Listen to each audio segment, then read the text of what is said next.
एक गांव में एक आलसी आदमी रहता था। वह कुछ काम धाम नहीं करता था, बस दिन भर निठल्ला बैठकर सोचता रहता था कि किसी तरह कुछ खाने को मिल जाए। एक दिन वह यूं ही घूमते घूमते आम के एक बाग में पहुंच गया।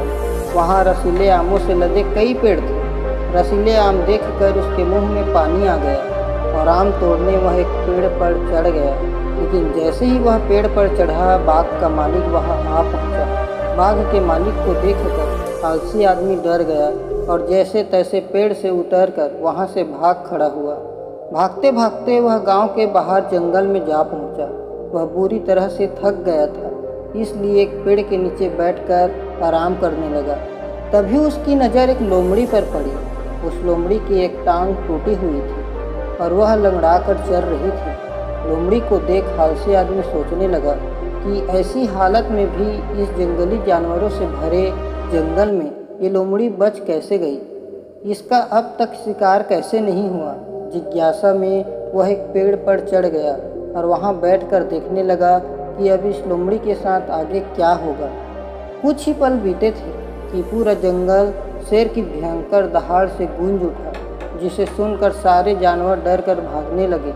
लेकिन लोमड़ी अपनी टूटी टांग के साथ भाग नहीं सकती थी, वह वहीं खड़ी रही। शेर लोमड़ी के पास आने लगा।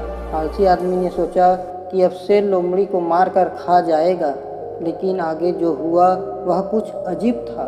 शेर लोमड़ी के पास पहुंचकर खड़ा हो गया। उसके मुंह में मांस का एक टुकड़ा था, जिसे उसने लोमड़ी के सामने गिरा दिया। लोमड़ी इम्तिहान से मांस के उस टुकड़े को खाने लगी।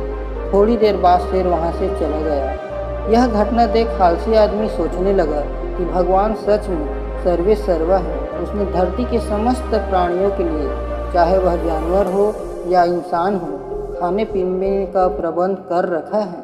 वह अपने घर लौट आया।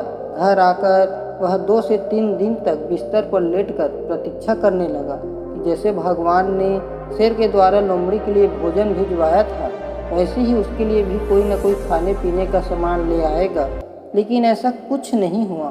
भूख से उसकी हालत खराब होने लगी। आखिरकार उसे घर से बाहर निकलना ही पड़ा। घर के बाहर उसे एक पेड़ के नीचे बैठे हुए बाबा दिखाई पड़े।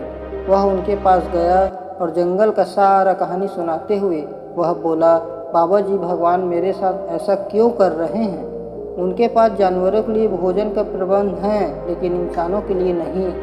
बाबा जी ने उत्तर दिया, बेटा ऐसी बात नहीं है। भगवान के पास सारे प्रबंध हैं, दूसरों की तरह तुम्हारे लिए भी। लेकिन बात यह है कि वे तुम्हें लोमड़ी नहीं शेर बनाना चाहते हैं। इस कहानी से हमें यह सीख मिलती है, हम सबके भीतर क्षमताओं का असीम भंडार है, बस अपनी अज्ञानतावश हम उन्हें पहचान नहीं पाते और स्वयं को कम समझकर दूसरों की सहायता की प्रतीक्षा करते रहते हैं। स्वयं की क्षमता पहचानिए, दूसरों की सहायता की प्रतीक्षा मत करिए। इतने सक्षम बनिए कि आप दूसरों की सहायता कर सकें।